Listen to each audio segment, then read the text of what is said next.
So, yung square root of x, yan ay equal sa x raised to 1 half, plus, tapos yun ay maging 4x raised to negative 1 kasi positive 1 siya. 1 half, i-times natin dito sa 1, yan ay maging 1 half x, tapos yung exponent, i-minus natin sa 1, plus, tapos negative 1 times positive 4, yan ay negative 4, compare natin yung exponent, tapos negative 1 minus 1, equal, ito ay maging 1 half x, 1 half minus 1 is negative 1 half.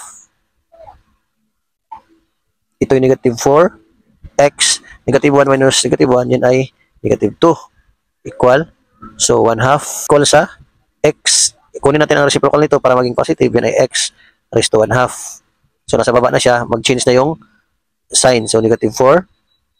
Ito ibaba din natin yan, kunin natin ang reciprocal, yan ay magiging x squared. So, ngayon, dahil 1 half yan, pwede nating gawing 1 over 2 square root of x minus 4 over x squared. Yan, pwede na yan.